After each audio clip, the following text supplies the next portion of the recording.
हृदय कृत्वा तथा कामान अभीष्टम द्विज पुंगवाह एकम नाम जपेद्यस्तु तत्कामान वाप्नुयात्। जो हृदय में कामनाएं भी रखते हैं भोगों की, यदि वो मेरी बात पर श्रद्धा कर ले कि एकमात्र नाम जप पर ध्यान दे, सारी कामनाओं की पूर्ति हो जाएगी। पहले नाम जप तुम्हारे दुख को प्रदान करने वाले पापों को भस्म करेगा। यदि आप चाहते हैं कामना की पूर्ति होगी। यदि आप कामना की पूर्ति ना चाहें तो भगवत प्राप्ति करा देगा नाम जप। यद भ्रू नर्तन वार्तिन्यो सिद्ध्योष्टौ नृपात्मज तमाराध्य श्रीकेश मपवर्गोप्य दूरतः। आठों सिद्धियां जिनके नाम में विराजमान हैं, वशीभूत हैं। आप राधा राधा राधा राधा नाम जप करके देखो, आप देख लो, मान लो हमारी बात, जो चाहोगे प्राप्त हो जाएगा। भ्रूभंग मात्र से जिनकी सृष्टि का सृजन पालय और लय होता है, सृजन होता है, पालन होता है और लय होता है, ऐसे भगवान को अधीन करने की सामर्थ्य एकमात्र नाम में है। ऋषिकेश भगवान की आराधना, मोक्ष, प्रेम जो चाहोगे प्राप्त हो जाएगा। नाम जप करो। यश्च रामम न पश्येतु यम ही रामो न पश्यति निंदिता सा भवे लोके स्वात्माप्येनम विगर्हति। धिक्कार है उसके जीवन को जिसने भगवान की तरफ नहीं देखा। धिक्कार है उसके जीवन को जिसको भगवान ने कृपा करके नहीं देखा। मन क्रम वचन छाण चतुराई तो भजत कृपा करी है रघुराई। अर्थात उसका जीवन व्यर्थ है जिसने नाम जप नहीं किया। सम्याग आराधितो विष्णु किम न यच्छति देहिनाम ते धन्याः कृत पुण्यास्ते तेषां च सफलो भवः। यैर्भक्त्या हृद आराधितो विष्णु हरि सर्व सुख प्रदः। यदि भगवान श्री हरि की आराधना नहीं की तो ये देहधारी जीव तेरी दुर्दशा होगी। जैसे जानवर को लाठी से मारा जाता है, ऐसे देखा मारते हुए वृद्धों को, भ्रमण में देखा है, सब दृश्य देखे। वही तुम्हारा कर्म तुम्हारे बच्चे की बुद्धि में बैठकर तुमको दंड दे रहा है। तुमने हरि का भजन नहीं किया ना, पूरा जीवन व्यर्थ किया ना, पापाचरण के उसी बेटे के लिए, उसी परिवार के लिए, वही तुम्हें कष्ट देगा। मान लो ये शास्त्र आज्ञा हो रही। जिसने भगवान श्री हरि की आराधना नहीं की, मंदोदरी छाती ऐसे रावण की पीट के कह रही, रामो विमुख असहाल तुम्हारा रहा न को कुल रोवनिहारा। भगवान से विमुख होने पर तुम्हारा ऐसा हाल हो गया। देखो भगवान का आराधना का स्वरूप देखो। विभीषण जी अपमानित किए जा रहे हैं दरबार में, और भगवान के शरण में जाते हैं तो उसी दरबार के अधिपति लंकाधिपति बनकर बैठ जाते हैं। जो संपत्ति शिव रावण ही दीन दिए दशमाथ, सोई संपदा विभीषण सकुच दीन रघुनाथ। कैसे कृपालु हमारे प्रभु श्री हरि हैं। जो देहधारी भगवान का भजन नहीं करता, दुर्गति ही दुर्गति है, पक्का दुर्गति है। सर्वव्यापी श्री हरि की आराधना जिसने किया उसका जीवन धन्य हो गया। इसलिए मान लो जीवन का परम लाभ धन्य करना, जीवन का नाम जप करना है। चाहे जैसी परिस्थितियों में, क्या पैसा लगता है, राधा राधा राधा, इसमें कौन सी आपकी बहुत सी बड़ी मेहनत लगती। राधा राधा राधा नाम जपने में क्या जाता है आपका, सब कुछ प्राप्त हो जाएगा। ध्यान रखना। कल एक 28-30 वर्ष की अवस्था ठाकुर जी को लिए हुए, स्वस्थ शरीर, आंखों से अश्रु प्रवाह, कह रहे थे ऐसी कृपा हमारे ऊपर क्यों हुई। मैंने तो कुछ ऐसा नहीं किया, बहुत ही गलत आचरण करने वाला, और आज ठाकुर जी को मैं जी नहीं सकता इनके बिना। ये क्या है, ये क्या संत वाणी का प्रभाव अंदर गया, जीवन के पूरे जीवन को परिवर्तन कर दिया, जीवन का जीवन परिवर्तन कर दिया। बहुत दुर्लभ ये बात है, यही सबसे बड़ा चमत्कार है। मन विषयी भोगों में लगा हुआ और हटकर प्रिया प्रीतम में लग जाए, सबसे बड़ा चमत्कार। रूप मारोग्य मर्थाश्च भोगाश्चैवानुसंगिकान् ददाति ध्यायतो नित्यम अपवर्ग प्रदो हरि। तुम्हें सुंदर रूप चाहिए, आराधना करो, नाम जप करो, बड़े सुंदर हो जाओगे। देखो सुंदरता किसे कहते हैं? हृदय के आकर्षण को सुंदरता कहते हैं। सबके हृदयों को आकर्षण कर ले उसे सुंदर कहते हैं। जैसे मान लो स्त्री स्वरूप सुंदर है तो पुरुष स्वरूप को आकर्षण कामी पुरुष को कर सकता है, सबके नहीं। या पुरुष स्वरूप बड़ा सुंदर तो कामिनी के हृदय को आकर्षण कर सकता है। लेकिन भक्त का ऐसा स्वरूप जागृत होता है, स्त्री पुरुष वयो वृद्ध दुष्ट पुण्यात्मा पापात्मा महात्मा सब आकर्षित होते हैं। क्यों? क्योंकि उसके अंदर दैवी संपदा भागवतिक सद्गुण जागृत हो जाते हैं। इसे सुंदरता कहते हैं। हजारों लाखों लोग देखना चाहते हैं। क्या देखना चाहते हैं? सुंदरता। कौन सी सुंदरता? भागवतिक। वो पाउडर वाली सुंदरता नहीं, वो भाव बनाने वाली सुंदरता नहीं, वो भगवान नाम की सुंदरता, भगवत भाव की सुंदरता, भगवत भक्ति की सुंदरता। कह रहे रूप मारोग्य मर्थाश्रम। अगर रूप चाहिए तो हरि की आराधना करो, और आरोग्यता चाहिए तो हरि की आराधना करो। बोले आप कैसे नहीं आराधना कर रहे क्या? आरोग्यता तो हम रोगी नहीं है। रोगी मकान में तो रहते हैं लेकिन हम रोगी नहीं है।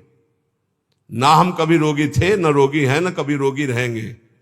ना हम वियोगी हैं, ना रोगी हैं। रोगी मकान में रह रहे हैं, ये मकान रोगी। तो सबके रोगी हैं। काम के रोगी, क्रोध के रोगी, लोभ के, ना जाने कितने विकारों के। यहां तो किडनी के रोगी हैं, न जाने कितने मिडनी के रोगी हैं। दिमाग खराब है विषयों में। या हम स्वस्थ हैं, स्वास्थ्य हैं। कोई ये मत समझना कि प्रेमानंद रोगी होता है। प्रेमानंद एक ही बात का रोगी होता है, प्रेम का, और किसी बात का रोगी नहीं होता। ये शरीर है, किसी का स्वस्थ नहीं है। जो शरीर में स्थित पुष्ट भी दिखाई दे रहे हैं वो स्वस्थ नहीं है। मृत्यु के भय से भयभीत, काम क्रोध लोभ रोग से ग्रसित है। स्वास्थ्य वही है जो परमात्मा में स्थित है, भगवत भाव में स्थित है। ऐसा आरोग्यता प्रभु देते हैं कि भवरोग ही नष्ट हो जाता है तो और रोगों की क्या बात। भवरोग ही नष्ट हो गया तो और रोगों की बात क्या। अर्थाश्च, अर्थ माने होता संपत्ति। इतनी बड़ी संपत्ति मिली है कि ब्रह्मा के पास भी नहीं है। कुंज महल की टहल सुख, दंपति संपत्ति पाई है। जैसे रूप लाल हित प्रीति सो जो 84 गाई है। हमें संपत्ति मिल गई, दंपत्ति प्रिया प्रीतम। हम कोई बोले रूप मारोग्य मर्थास्य भोगास्य वालुसंगिकान। बोले अद्भुत भोग की प्राप्ति। कौन सा भोग? बोले प्रिया प्रीतम की रस केली के दर्शन का भोग।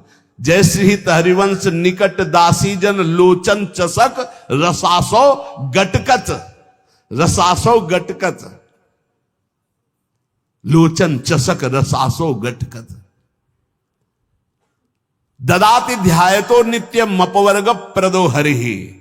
जो हरि का ध्यान करने वाले हैं उनको रूप मिलता है, आरोग्यता मिलती है, संपत्ति मिलती है, भोग मिलता है। और ददाति भगवान नित्य अपवर्ग अर्थात मोक्ष सुख, नित्य सुख उसे प्रदान कर देते हैं। आतिपातक युक्तोपि ध्यायेन निमिषमच्युतम भूयस तपस्वी भवति पंक्ति पावन पावनः। यदि एक क्षण भी ऐसी स्थिति हो जाए कि शरीर का भाव भूल जाए और भगवदाकार वृत्ति, एक क्षण भी, तो इतना महान हो जाता है कि जन्म जन्मांतरों के सारे पाप नष्ट हो जाते हैं और वो पंक्ति के पंक्ति को निष्पाप कर सकता है। अगर एक क्षण भी अतिपातक युक्तोपि ध्यायेन निमिष मच्युत, एक निमिष भी, इतने देर के लिए यदि तन्मय हो गया प्रिया प्रीतम में, प्रभु में, एक निमिष भर के लिए शरीर को भूल गया, उसमें इतनी सामर्थ्य। तभी तो एक बार गुरुदेव भगवान ने कहा था, रसिक जन जो 5 मिनट में भजन कर लेते हैं, साधक 24 घंटे उतना भजन नहीं कर सकता 5 मिनट में। वो यही जो यहां लिखा है एक निमिष में, भूयस तपस्वी भवत, उससे बड़ा कोई तपस्वी भूमंडल पे नहीं जो एक पल के लिए भगवान में डूब गया। डूबना, हम तो कहते डूबते क्या है, तो उठा के फेंक दिया जाता है प्रेम समुद्र में। ऐसी कृपालुता यहां की सखियों की है। जिसके कान में भगवान का नाम नहीं पड़ा, कीर्तन नहीं पड़ा, कथा नहीं पड़ी, तो बोले स्वीडवराहोष्ट खरई संस्तुतः पुरुषः पशु नयत कर्ण पथो पेतो जातु नाम गदाग्रजः। जिसके कानों में भगवान नाम नहीं पड़ा, भगवत चर्चा नहीं पड़ी, तो बोले वो नर पशु है। नर पशु, मनुष्य रूप में पशु है, वो कुत्ता है, वो विष्ठाभोजी सुअर है, वो ऊंट है, वो गधा है, ऐसा वर्णन करें। स्विड वराहोष्ट खरई है, स्विड वराहो खरई गधा, स्वान कुत्ता, ऊंट। क्यों? क्योंकि भगवान से विमुख है, तो बोझा ढो रहा है संसार का केवल गधे की तरह, कुत्ते की तरह। जैसे कुत्ता इस भोग से उस दरवाजे में खाने, ऐसे भोगों में भटक रहा है केवल। जैसे ऊंट है ना, कांटे की वस्तुएं खाने में बहुत अच्छा लगता है, ऐसे गंदे विषयों को भोगने में केवल अच्छा समझता है। जिसके कानों में भगवत चर्चा नहीं गई, जिसने अपनी जबान से भगवान नाम कीर्तन नहीं किया, वो पशु से भी गया गुजरा है। मनुष्य के कान बने हुए भगवत चर्चा सुनने के लिए, जबान मिली हुई है भगवत प्राप्ति के लिए। खूब नाम जप करे, नाम कीर्तन करे।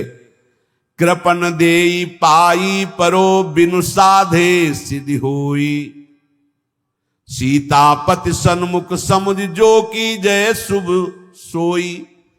इसलिए मेरी बात मानो, पाए पर जाओ भगवान के, अर्थात भगवान की शरण में हो जाओ, सारी सिद्धियां अपने आप आ जाती है शरणागत के हृदय में। ये बात मान लो, मान लो, तुम्हारे किए नहीं होगा, प्रभु की शरण में हो जाओ।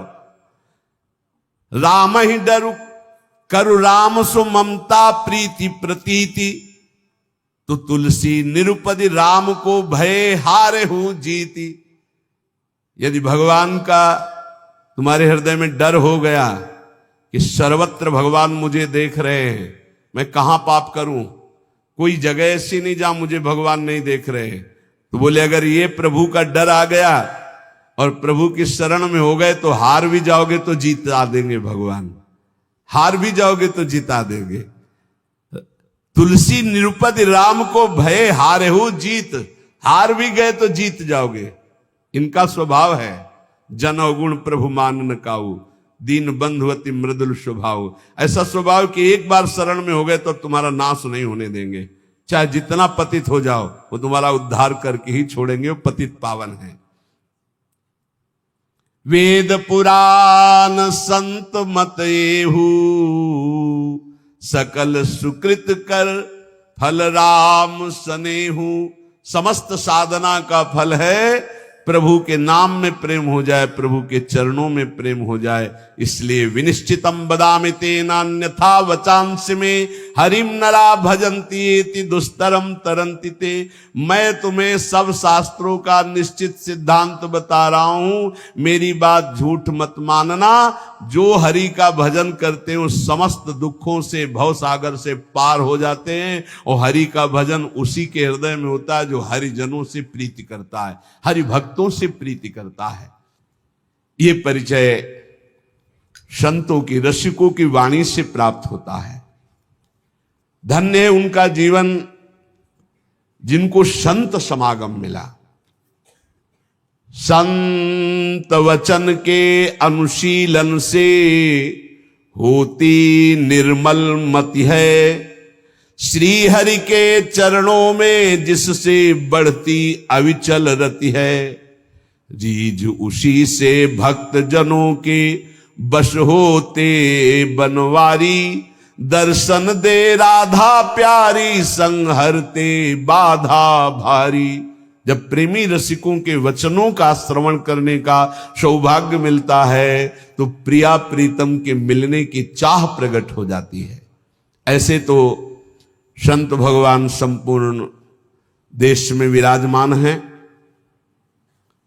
सबई सुलभ सब दिन सब देशा, सुलभ हैं पर इनको पहचानना बहुत कठिन है। संतों की कोई दुकान नहीं होती है और ना कोई, जैसा लिखा है, ना कोई उनके साइन बोर्ड होते हैं जिससे उनकी योग्यता पहचान ली जाए। जो दुर्भागी जन होते हैं, कभी कभी भगवान की कृपा से उनको भी संत संग मिलता है। दुर्भागी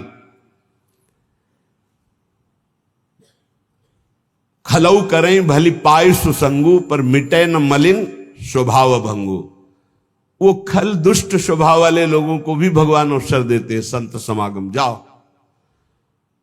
पर वो देखने, सुनने, मनन करने की योग्यता न रखने के कारण वो और कुछ देखते हैं और निंदा करके अपने दुर्भाग्य को और पुष्ट कर लेते हैं। हम यहां वार्ता कर रहे हैं सत्संग से परम लाभ लेने वाले श्रद्धालुओं की। सत्संगति दुर्लभ संसारा, निमिष दंड भरी एक उबारा। यदि एक बार भी संत का संग पलक झपकने भल के समय को मिल जाए तो जीवन का परिवर्तन निश्चित होगा। संत संग की पहचान जीवन का परिवर्तन हो जाना। पर प्रायः ऐसे संतों का संग प्रायः नहीं मिलता। बहुतायत होती है संत के भेष में वासनाओं की पूर्ति करने वाले असंतों की। लिखा हम बोल रहे हैं। कभी कभी तो ऐसा कि संत के भेष में घोर पाखंड पाया जाता है, जिससे बड़ा भ्रम, बड़ी वंचना सतमार्ग की हो जाती है। इतना संदेह पैदा हो जाता है कि सौभाग्यवशात यदि कहीं सच्चे संत मिल जाएं तो उन पर भी श्रद्धा नहीं हो पाती। ऐसा झकझोर दिया जाता है। जन्मार्जितानि पापानि नाशमायन्ति यस्य वै सत्संगतिर भवेत् तस्य नान्यथा घटते हिसा। बहुत जन्मों के जब सुकृत एकत्रित होते हैं, भगवान की कृपा करुणा बरसती है, तब संत संग का संयोग बनता है। हमारी श्रद्धा वहां समर्पित होती है। सत्संगो दुर्लभो अगम्यो अमोघस्य। अगर एक बार विशुद्ध संत मिल जाए, पर मिलते भगवत कृपा से हैं, तो सच्ची कहते हैं उसका सारा काम बन जाएगा। सच्ची बात है, दोबारा फिर लिखा, सच्ची बात है। उस संत की प्राप्ति का मतलब है भगवत प्राप्ति। उस संत के संग का मतलब है भगवत साक्षात्कार। सच्चे संत का मतलब यह है कि तुम्हारा संसार का चक्र अब नष्ट हो जाएगा। निगमागम पुराण मत एहा, कहीं सिद्ध मुनि नहीं संदेहा। संत विशुद्ध मिलहि परि तेहि, चितवहि राम कृपा करी जेहि। निगम आगम पुराण समस्त शास्त्र सिद्ध मुनियों सबका एक मत है कि विशुद्ध संत उसे ही मिलते हैं जिस पर भगवान की कृपा कोर हो गई है। यद्यपि सब पर भगवान की कृपा है, सब पर मोरी बराबर दया, पर जो माया के खिलौनों में मगन हैं उन्हें गोद में बैठाने के लिए भगवान विकल नहीं होते। पर जो उन खिलौनों से थोड़ा भी ऊब करके भगवान को पुकारा तो कृपा की वर्षा कर दी और महत्पुरुषों का संग दे दिया। यदि ऐसे संतों का संग मिल जाए तो उनकी वाणी, संतों का आशीर्वाद क्या होता है? उनकी वाणी, उनकी वाणी से तुम्हारे हृदय में संपूर्ण पापों का नाश करके संगम प्रकाशित हो जाएगा। कर्म योग, ज्ञान योग, भक्ति योग, इसका संगम प्रकाशित हो जाएगा। कह रहे जहां कर्म की कालिंदी में मिलती भक्ति की गंगा, सरस्वती हुए जहां ज्ञान की गूढ़ अगम्य अभंगा। त्रिविध साधनों की बहती है सुंदर जहां त्रिवेणी, धन्य संत वाणी प्रयाग सी निश्रेयस निश्रेणी। कर्मयोग, भक्ति योग, ज्ञान योग, मानो कर्मयोग यमुना जी और परम ज्ञान योग सरस्वती जो गुप्त रूप में है, और प्रकाशित प्रगट भक्ति योग मानो गंगा जी, मानो गंगा यमुना सरस्वती का संगम। कर्मयोग, भक्ति योग और ज्ञान योग तीनों संत वाणी के द्वारा हृदय में प्रकाशित हो जाते हैं। भगवान व्यासदेव जी, वाल्मीकि जी, नारद जी, वशिष्ठ जी, सुखदेव जी, ये सब तो महान महान अवतारी पुरुष हैं। इन सबकी वाणी में जो शास्त्रों में वर्णन किया गया है, जो संतों ने वर्णन किया है, उसका जो अनुभव करके संत जन बोलते हैं, तो त्रिभुवन में कोई ऐसा नहीं है, अगर वो एक बार वाणी कान में पहुंच गई तो उसका परिवर्तन निश्चित है। उसके जीवन में भगवत प्रकाश निश्चित हो जाएगा संत वाणी से। निमिषार्ध, पलक झपकने के आधे समय के लिए भी यदि संत का संग हो जाए तो एक दिन ऐसा आएगा कि उसका मन हठात भगवान के चरणों में लग जाएगा। समय जरूर लगेगा। इसलिए प्रभु से प्रार्थना करो कि मुझे भगवत प्रेमी महात्माओं का संग मिले। प्रायः बड़े बड़े संतों ने भी यही मांगा है। अविरल भगति बिरति सत्संगा चरण सरोरुहु प्रीति अभंगा। आपके चरणों में अविरल भक्ति हो, संसार से वैराग्य हो तो कैसे हो? बोले सत्संगा, साधु संग से ही ये प्राप्त हो सकता है। बार बार बर मांगो हर्ष देव श्री रंग, पद सरोज अनपायनी भक्ति। अनपायनी भक्ति तो कहां से मिलेगी? बोले सदा सत्संग, वो संतों के संग से ही प्राप्त होती है। अनुभूति युक्त वचन संतों से ही प्रकट होते हैं। पढ़ लिख कर प्रवचन और अनुभूति युक्त वचन में अंतर होता है। पढ़ लिख कर जो वचन होते हैं वो खोखले होते हैं, उनमें दम नहीं होती कि सामने परिवर्तन कर सके, क्योंकि स्वयं का परिवर्तन नहीं हो पाया। संतों के वचन में यह अंतर होता है कि प्रभु की कृपा का कारण विशेष उन्होंने अनुभव किया है। अनुभव करके जो ही बोलते हैं तो वो शब्द कान में जाकर हृदय के अंधकार का नाश कर देते हैं। कोई ऐसी वस्तु नहीं जो संत कृपा से प्राप्त ना हो जाए, चाहे लौकिक हो चाहे पारलौकिक। या वै साधन संपत्ति पुरुषार्थ चतुष्टये, ताम बिना सर्वमाप्नोति यदि नारायणाश्रयः। भगवान श्री हरि के जो आश्रित जन हैं, उनका यदि संग हो जाए तो यद्यपि कहा गया है कि चतुष्टय साधन होने के बिना ज्ञान नहीं हो सकता, पर ऐसे संत जो भगवत आश्रित है, उनके संग के प्रभाव से बिना अन्य साधनों के शुद्ध ज्ञान हो जाएगा और चारों पुरुषार्थ धर्म अर्थ काम मोक्ष चारों पुरुषार्थ प्राप्त हो जाएंगे। अकाम हो या सकाम, निष्काम हो या कामना युक्त, एकमात्र भगवान श्री हरि के चरणों की आराधना कृतकृत्य कर देती है, और ये बिना संतों के संग के नहीं मिलती। अकामः सर्व कामो वा मोक्ष काम उदार धीहि, तीव्रेण भक्ति योगेन यजेत पुरुषम परम। जो कुछ चाहते हो, जो कुछ पाना चाहते हो लोक परलोक में, सब कुछ तुम्हें मिल जाएगा। नहीं चाहोगे तो मोक्ष भी मिल जाएगा, प्रेम मिल जाएगा, पर तुम उदार बुद्धि होकर भगवान श्री हरि की तीव्र भक्ति करो, परम पुरुष श्री हरि की आराधना करो, और ये होगी संत संग से। जब तक संत संग नहीं तो भगवान की प्रेम लक्षणा भक्ति या तीव्र भक्ति या विशुद्ध भक्ति हृदय में जागृत नहीं हो सकती। श्री देवर्षि नारद जी कहते हैं, मनीषितम ही प्राप्नोति चिंतयन मधुसूदनम एकांत भक्ति सततम नारायण परायण। भगवान जब कृपा करते हैं तो अपनी एकांत भक्ति प्रदान करने के लिए अपने एकांतिक प्रेमियों का संग देते हैं। नाथ कृपा ही को पंथ चितवत दीन हो दिन रात, होई धो के काल दीन दयाल जान न जात।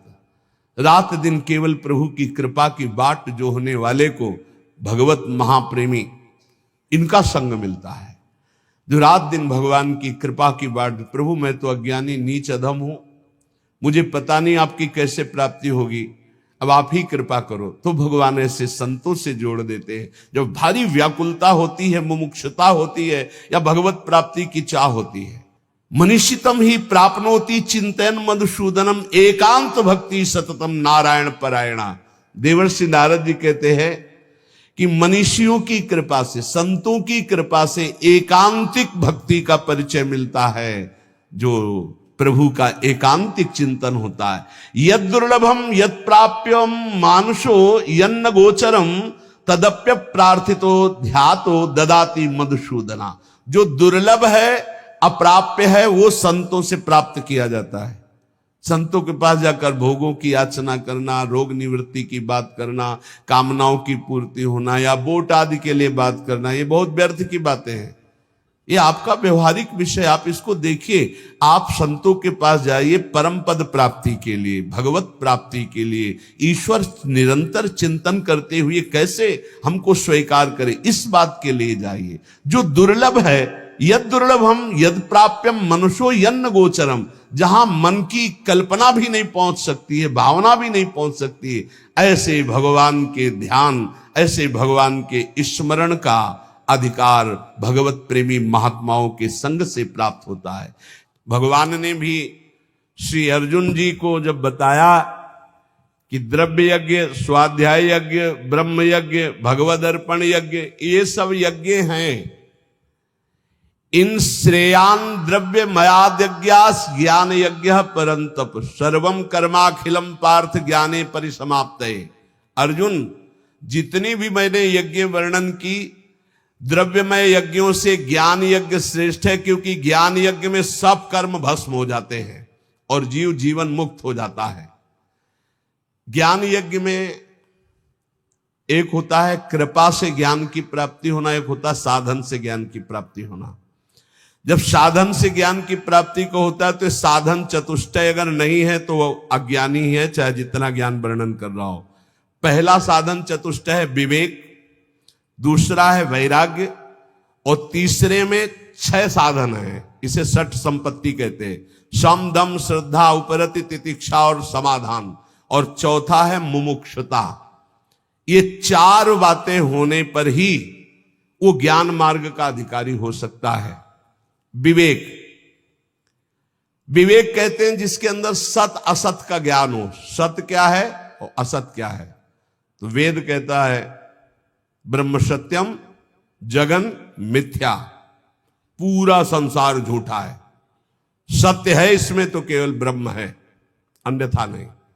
जैसे भगवान शंकर कह रहे, उमा कहूं मैं अनुभव अपना, सत हरिभजन और जगत सब सपना। सपने की तरह मिथ्या, जैसे स्वप्न में कुछ भी सत्य नहीं होता, ये जगने पर पता चलता है, ऐसे ही संसार में भगवान के सिवा कुछ सत्य नहीं है। ये तब पता चलेगा जब तुम्हारे अंदर ज्ञान प्राप्त हो जाएगा, ज्ञान जागृत होगा।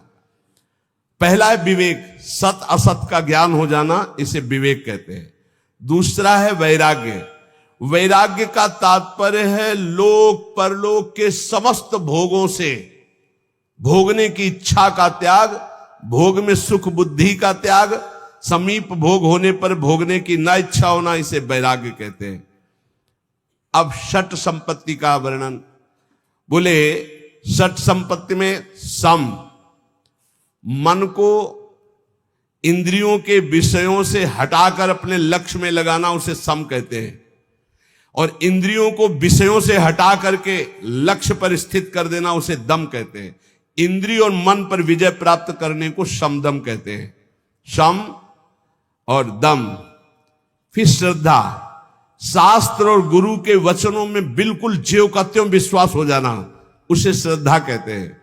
फिर उपरति, उपरति कहते हैं जैसे हमारे अंदर भोगने की इच्छा है पर मैं भोगूंगा नहीं क्योंकि भगवत प्राप्ति करनी, इसे कहते हैं त्याग। भोग सामग्री है पर भोगने की इच्छा ही नहीं, इसे कहते हैं वैराग्य। पर कोई भोग सामग्री है ऐसा बोध ही न रह जाना, इसे उपरति कहते हैं। ज्ञान प्राप्ति के लिए त्याग वैराग्य से बढ़कर उपरति की आवश्यकता है। उपरति, वृत्तियों का किंचन मात्र भी कोई भोग है ऐसा ज्ञान न रह जाना उपरति कहते हैं। भोग है ऐसा ज्ञान ही न रह जाना। और तितिक्षा, सर्दी गर्मी, मान अपमान, निंदा स्तुति, इन सब को समान भाव से सह जाना तितिक्षा कहते हैं। और समाधान, चित्त का शंका रहित होकर परमात्मा तत्व में स्थित हो जाने का नाम समाधान है। चित्त का समाधान हो जाना, अब कोई प्रश्न नहीं, कोई शंका नहीं। और चौथा है मुमुक्षुता, अब मैं मुक्त होना चाहता हूं, मुझे अब संसार से मुक्त होना। ये चार हो और फिर उसे किसी महापुरुष का संग मिले तो भगवान कह रहे तद्विद्धि प्रणिपातेन परिप्रश्नेन सेवया उपदेक्षन्ति ते ज्ञानम ज्ञानिनस्तत्वदर्शिनः। अब उस उपासक को जो मुमुक्षु है, जो संसार से मुक्त हो जाना चाहता है, उस संत के पास जाए। भगवान की कृपा से संतों का परिचय मिल जाता है। जब किसी महापुरुष के समीप जाए तो पहली बात ये समझ ले कि तुम्हारी श्रद्धा से ही कल्याण होने वाला है। उनके समीप तुम्हारी जितनी जोर की श्रद्धा उन पर होगी उतना ही आपके ऊपर प्रभाव पड़ेगा। श्रद्धा की कमी होने के कारण संत के पास जाने पर भी महापुरुष जो उसे उपदेश दे रहे हैं वो अपना कल्याण नहीं कर पाएगा। अगर श्रद्धा जोर की है तो कल्याण हो जाएगा, मतलब आपकी श्रद्धा पर टिका हुआ है आपका कल्याण। वो संत महापुरुषों की वाणी तभी प्रभाव डालेगी जब आपके ऊपर प्रथम हृदय श्रद्धा जो करे, आचार्य जन जाय अनुसरे जहां जहां हरिवंश के। श्रद्धावान लभते ज्ञानम। अगर श्रद्धा में कमी है तो देखो दुर्योधन को भगवान समझा रहे हैं, लेकिन क्या समझ आई? क्या श्रद्धा में कमी इसलिए नहीं, भगवान समझा रहे हैं तो नहीं समझ में आई, नहीं कल्याण हुआ उसका। वो भगवान से कह रहा आप 5 गांव की बात कर रहे हो, मैं सुई की नोक भर नहीं दूंगा बिना युद्ध के। और भगवान बात कर रहे हैं, भगवान से कह रहा कि आप जानते हो कि आप ही धर्म को जानते हो, मैं धर्म को नहीं जानता। मैं जानता हूं, मैं जानता हूं। जानामि धर्मम न च मे प्रवृत्ति, मेरी प्रवृत्ति नहीं है, मैं जानता हूं धर्म को। भगवान की एक बात भी नहीं मानी। ऐसे ही कह रहे ज्ञानी महापुरुष के समीप तुम्हारी श्रद्धा जितनी अधिक होगी उतना लाभ होगा। इसलिए सबसे पहले कह रहे तद्विद्धि प्रणिपातेन, वो तत्वदर्शी तत्व ज्ञान प्राप्त महापुरुषों के पास जाकर के उनको पहले साष्टांग दंडवत करो। प्रणिपातेन, साष्टांग का तात्पर्य होता है मैं आपकी आज्ञा के अनुसार चलूंगा, मैं आपका शरणागत हूं। पूरा ऐसे हाथ उठा के जब हम साष्टांग जब करते हैं तो ऐसे करते हैं, हाथ उठाते हैं, फिर हाथ जोड़ते हैं, फिर लेट जाते हैं, उसे साष्टांग दंडवत करते हैं। प्रणिपातेन, ज्ञान की प्राप्ति के लिए संत स्वरूप सदगुरु के पास जाकर उन्हें साष्टांग दंडवत प्रणाम करे, अर्थात नीचवत सेवेत सदगुरुम। सदगुरु का सेवन अपने को सबसे नीच समझकर किया जाता है। अपने शरीर से गुरु का कभी निरादर तिरस्कार ना होने पाए, इसलिए जब गुरुदेव सामने हो तो नम्र हाथ जोड़कर सरलता पूर्वक उनके सामने पेश हो। जिज्ञासु मुमुक्षु उपासक को चाहिए कि उन गुरुदेव भगवान को सेवा के द्वारा प्रसन्न कर ले। अपने आप को उनकी आज्ञा के अधीन करना ही उनकी प्रसन्नता है। इसीलिए भगवान कह रहे सेवया, पहले प्रणिपातेन फिर सेवया। वैसे सेवा शब्द से तत्काल बुद्धि सबकी आती है कि वस्तु पदार्थ हाथ पैर दबाना ये सब गुरु सेवा के अंतर्गत। इसका मतलब गुरु सेवा केवल यही नहीं है, सेवा का एक ये बाहरी अंग है। गुरुदेव को अपना शरीर प्रिय नहीं जितना उनके वचन प्रिय, सिद्धांत प्रिय है। जो उनके शरीर की सेवा करे और सिद्धांत की अवहेलना करे तो कभी सेवा नहीं मानी जाएगी।